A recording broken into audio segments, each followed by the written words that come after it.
Hi, I'm Randy Altman with Post Perspective. We're here with Richard Cormier from Mels. Richard, welcome. Thank you very much. Thank you for having me. So Richard, we're here today to talk a little bit about visual effects trends, virtual production, which is something that you are immersed in at the moment. Why don't you start by telling everybody what Mels is, where Mhm. you're located, and what you guys do? Um, Mels actually has many things, but mostly we have a soundstage out of Montreal. We have 18 soundstage. We have soon 500,000 square feet of soundstage. We have a large VFX department, and in the last 9 months, we actually launched a virtual production. So in the last month, we've been involved, not last month, but in the last 9 months, we've been involved in probably more than half a dozen virtual production. And we're currently building our next version of virtual production wall. So this should be coming live before Christmas. So the last 9 months. So in the middle of a pandemic, you guys launched some sound stages, which is pretty fantastic. But also over the past, let's say, 18 months, virtual production has taken off for obvious reasons. Can you talk a little bit about that trend? Well, actually, we need to give credit to the new CEO of Mels, who comes actually from the gaming industry, and he want to make a statement or probably move the company a little bit more into the future. I think we were this traditional soundstage type of company, and there was no true connection between our large VFX department and our soundstage. So he thought it was the perfect thing to do to actually have some synergy between VFX and the soundstage.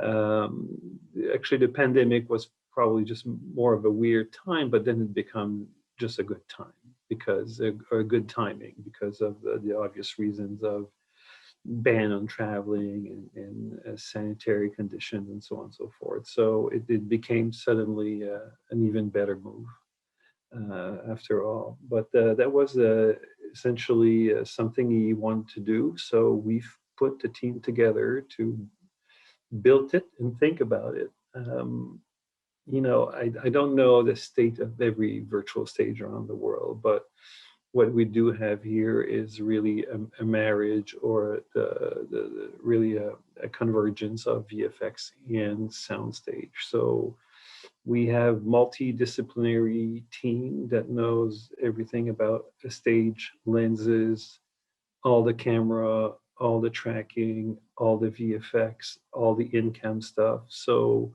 and we have technologists as well. So unlike some mini stage or more specialized in either in VFX, they will rent a stage, or other that will just supply the stage and let production come in. Uh, we've put this team that actually that is meant actually to be a platform as well for any other VFX company in the world. So we have our internal capabilities and our internal stuff, and then on the flip hand, we are like Switzerland, where when you come and shoot with us, we will really take good care of you. We will be prepared with tech artists, engineers, camera experts, and people who have probably 2, 3, 4, 500 of hours already put on a virtual stage. So we're there to make sure that if you're a newcomer in the business, we will cover all your blind spots. So that's what we've put together.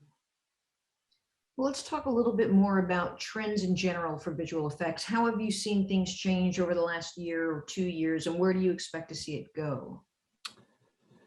Uh, well, I'm not sure if there's in my opinion, a big trend in VFX other than it's going to be more and more real time. So, which is going to change a little bit how we produce stuff.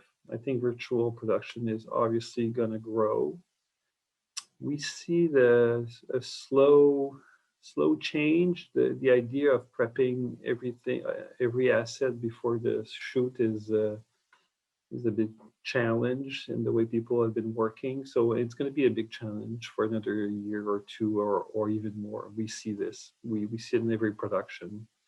So the idea of being ready for shoot day is very difficult for production companies at this point. So, but it is a trend that is there to stay and continue. We'll see. We see a bigger trend. I think it's going to give a big push on tech viz and previs actually. So we welcome this because, in fact, for visual effects, to have tech viz and previs is probably the best tool we have to have a true creative partnership with a production. So we see virtual production promoting actually tech viz and previs. So we're pretty pleased with that. And we're pretty pleased with the real-time engine capabilities of producing previs that is really clean, really nice, and so on and so forth. What we see as well is we had quite a few demands in the past several months, but we are tasked as a service company and a VFX company to go and gather data on set. So through either, we have two platforms here. We use NCAM and OptiTrack as an example. So we go on set, even if it's a simple green screen, and we go there and gather all the data, prep the data, so we can package it for the VFX companies. So it does change in a very positive way the pipeline and the workflow once you hit VFX for real.